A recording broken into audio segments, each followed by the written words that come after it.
আসসালামু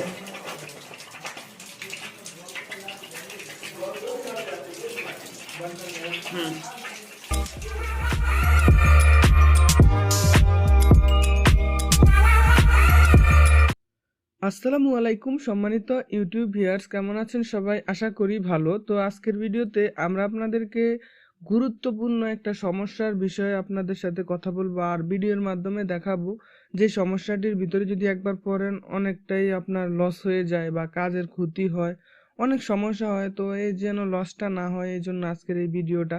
তো আজকের ভিডিওতে আমরা আপনাদেরকে দেখাবো, ধরেন আপনার কোনো জায়গায় আপনার বাথরুমে ছিদ্র করতে গেছেন, তো তখন হয় কি আপনার প্লাম্বিংয়ের যে পাইপটা আছে এই পাইপটা ফুটা হয়ে যায়। তো ফুটা হয়ে যাওয়ার পর আপনারা জানেন যে সম্পূর্ণই চেঞ্জ করা লাগে বা টাইলস পুরাই খোলা লাগে। তো এই সম্পর্কেই আজকে আপনাদেরকে ভিডিওটা নিয়ে আসছি দেখানোর জন্য। এই ভিডিওটা দেখার পর আশা করি আপনারা বুঝতে পারবেন যে আসলে এই কাজটা কতটা ইজি, আর ইজিভাবে শিখিয়ে দেওয়ার চেষ্টা করব। তো ভিডিওটি শুরু করা যাক। আপনারা প্রথম যেটা করতে হবে, যে জায়গাটি দিয়ে আপনার ছিদ্রটি হয় ওই জায়গাটি দিয়ে আপনার মার্কিংটা দিয়ে মার্কিং করে নেবেন।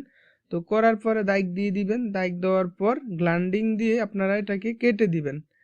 তো গ্লান্ডিং দিয়ে কাটার পর আপনারা যা করবেন, হাতুড়া দিয়ে হালকা করে বাড়ি দিয়ে টাইসটাকে খুলে ফেলবেন। তারপর আপনারা যেটা করবেন, হ্যামার দিয়ে আপনারা কি করতে হবে, হ্যামার দিয়ে এটাকে খুলতে হবে। তো এটাকে কিন্তু টাইসটাকে একুরেট ভাবে কাটতে হবে, কারণ আপনার পরবর্তীতে এই টাইসটা আবার এই জায়গাতেই লাগানো যাবে। তো এখন আমরা হাতুড়া দিয়ে আপনার হ্যামার দিয়ে এটাকে খুদে ফেললাম। খুদার পর যেটা করতে হবে, আমাদের একটা সকেট নিতে হবে। যদি আপনাদের এরকম সকেট থাকে এটা নিতে হবে। এটা হলো ফিফিয়ারের সকেট আর কি। তো ফিফিয়ারের সকেটটি ভালো করে ঘষে নেবেন। ঘষে নেওয়ার পরে এটার ভিতরে যে পাউডারগুলো জমা হবে ওই পাউডারগুলো অবশ্যই রাখতে হবে, কারণ এই পাউডারগুলো দিয়ে কিন্তু আমরা পরবর্তীতে আটার সাথে লাগিয়ে এটাকে আমরা জয়েন্ট করব। তো আগে এটাকে ভালো করে ভিতরেরটাকে ঘষে ফেলতে হবে। ঘষে ফেলার পর এটা যখন একদম সাদা হয়ে যাবে ভিতরেরটা, তখন এটার কাজ। তো এটাকে ভালো করে ঘষার পরে একদম প্লেন করে ফেলবেন। এটা কিন্তু ভিতরে একটা বিট থাকে। তো আগে এই যে দেখতে পাচ্ছেন পাশেরটাতে কিন্তু বিট আছে, ওইটাতে বিট নাই। তো এটাকে এখন কেটে ফেলবেন। তো কাটার পরে আমরা বাকি কাজটা আপনাদেরকে দেখাবো। আর এটার যেই দুলগুলা আছে বা যেই ভুসিগুলা জমা হয় এগুলা কিন্তু অবশ্যই আপনারা রাখার চেষ্টা করবেন। তো এটাকে আমরা এখন কেটে ফেলতেছি। এটার মাপটা কিন্তু আপনারা একুরেটলি নেওয়ার চেষ্টা করবেন। এই যে এইটুকু আমরা কেটে ফেললাম।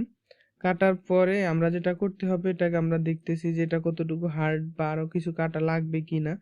তো এই যে ভুসিগুলা আপনারা নিয়ে নেবেন। এই যে এটা থেকে আমরা যে এইগুলা খুলে নিচ্ছি, এগুলা কিন্তু আমাদের প্রয়োজন হবে।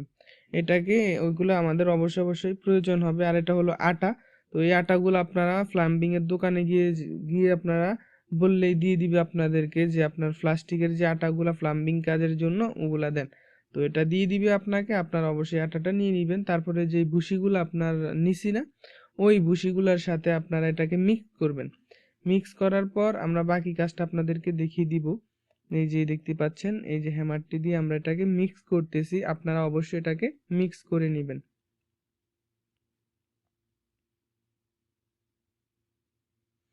আমাদের এখন যে কাজটা সেটা হচ্ছে আমরা এটাকে ভালো করে মুছে নিতে হবে, যেন কোনো ধরনের এটা আপনার ভিজা না থাকে। ভিজা থাকলে কিন্তু আবার সমস্যা হবে। তো এটা যেন ভিজা না থাকে, সো সেই জন্য আমরা আপনার এটা কি করতে হবে, এখন প্রথম অবস্থায় এখানে আমরা গাম দিয়ে এটাকে লাগিয়ে দিতে হবে। আর অবশ্যই পানির লাইনটি আপনারা বন্ধ করে রাখতে হবে। পানির লাইনটি বন্ধ করে রাখলে আপনার জিনিসটা ভালোভাবে হবে। আর পানির লাইনটি তো খোলা রাখতে পারবেনই না। তো আগে প্রথম আপনারা এটার সামনে গাম দিতে হবে।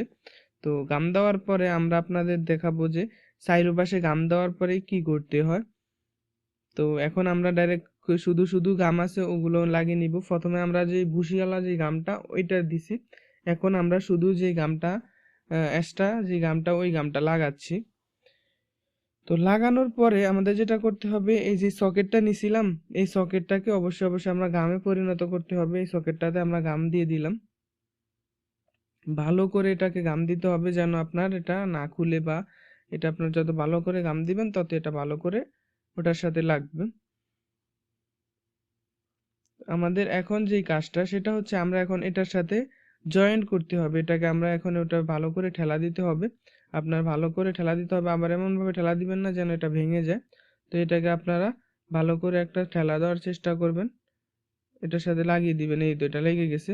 তো এটা যেহেতু লেগে গেছে, এটা অনেক হার্ডলি লেগে গেছে, এখন আমাদের কি করতে হবে, আমাদের 10 মিনিট এটা লাগানোর পরে ভালো করে গাম দেওয়ার পর 10 মিনিট অপেক্ষা করতে হবে। তো 10 মিনিট অপেক্ষা করার পরে আপনারা এটার রেজাল্টটি পাবেন। তো 10 মিনিট অপেক্ষা করার পর এটার আশেপাশে আপনারা, এটার আশেপাশে কিন্তু সবগুলো আগে দিয়ে তারপর আপনারা এটা অবশ্যই 10 মিনিট অপেক্ষা করবেন। তারপরে আমরা একটা ক্লিপার নিছি, এই যে ক্লিপারটি আমরা এখন এখানে লাগাবো। এই ক্লিপারটি দিয়ে আমরা এটাকে এমনভাবে লাগিয়ে দিব, এটা যেমন আপনার পাইপটা অন্য জায়গা দিয়ে পাইপ আপনার নষ্ট হয়ে যাবে, কিন্তু এই জায়গা দিয়ে আর কখনোই পাইপটা নষ্ট হবে না। এটা একদম লাইফ টাইম ওয়ারেন্টি হয়ে যাবে আপনাদের। ওকে, তো আপনারা এই কাজটা অবশ্যই করতে হবে, আর এই ক্লাম্পিংটা দিতে হবে। তো এগুলো আপনারা অবশ্যই, এই কাজটা যদি আপনারা জানতে চান বা বুঝতে চান, অবশ্যই আপনারা কমেন্ট করবেন। কমেন্ট করলে আমি আপনাদেরকে আরো ভালো করে দেখানোর চেষ্টা করব। তো এই যে দেখতে পাচ্ছেন, এই জিনিসটাকে আপনারা ভালো করে টাইট দিয়ে দিবেন। এই যে দেখতেই পাচ্ছেন যে আমরা জিনিসটাকে ভালো করে টাইট দিচ্ছি, আপনারা অবশ্যই এটাকে টাইট দিয়ে নেবেন।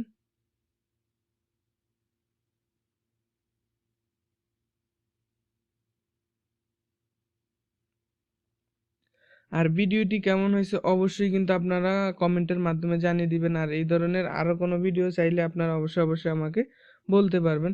এখানে আমরা এখন কিছুক্ষণ পর আপনাদেরকে টেস্ট করে দেখাবো। এই যে দেখতে পাচ্ছেন আমাদের ফানির স্পিডটা কিন্তু এখন ভালোই আছে, কিছুক্ষণ আগে কিন্তু এটা দিয়ে ফানি আসতো না। তো যার জন্য এখানে আপনার হাওয়া ধরতো। আবার দ্বিতীয় অংশ, এখন আমরা আপনাদেরকে দেখাবো যে আমাদের এখানে পানির লাইনটা চালু করে দিছি। এখন আমরা ওই জায়গাটা দেখাবো যে জায়গাতে আমাদের যে মূল সমস্যাটা হয়েছে, আমাদের যে জায়গাটা ফুটা হয়ে গেছে, ওই জায়গাটা আমরা আপনাদেরকে এখন দেখাবো। পানিটা কিন্তু অনেক ভালোই চলতেছে, বা পানিটার স্পিডটা অনেক ভালোই। তো অনেকক্ষণ পানি চালানোর পরে আমরা এখন দেখব যে আমাদের এই জিনিসটা দিয়ে কোনো পানি ঘামাইছে কি না। অবশ্যই কোনো পানি ঘামাই নাই, কারণ আমরা এমনভাবে এই জয়েন্টটা দিয়েছি যে এখানে আপনার পানি ঘামানোর কোনো প্রশ্নই ওঠে না। এখন আমরা দেখতে পাচ্ছেন যে আমরা এই পেপার দিয়ে আপনাদেরকে প্রমাণের জন্য দেখাচ্ছি। এখানে আপনার পেপারটি দিয়ে দেখাচ্ছি, যদি আমাদের পানি ঘামাতো এই পেপারে কিন্তু একটু হলেও দেখা যেত, কিন্তু আমাদের পানি ঘামায়নি, সো যার জন্য দেখা যাচ্ছে না। আমরা পেপার দেওয়ার কারণ হচ্ছে আমরা নিশ্চিত করতেছি যে আমাদের পানিটা কি কোনো ধরনের ঘামাচ্ছে কিনা। এটা যেহেতু শুকনো পেপার, এটার সাথে আপনার এটা ভিজে যেত যদি এটার সমস্যা হতো। তো আজকের ভিডিওটি কেমন লাগছে অবশ্যই কমেন্টের মাধ্যমে জানিয়ে দিবেন। আর আমার চ্যানেলে নতুন হয়ে থাকলে সাবস্ক্রাইব করবেন। আর এরকম নিত্য নতুন ভিডিও পেতে অবশ্যই ভিডিওটাতে লাইক করে কমেন্ট করে দিবেন। আসসালামু আলাইকুম জানি আজকের মতো এই পর্যন্ত।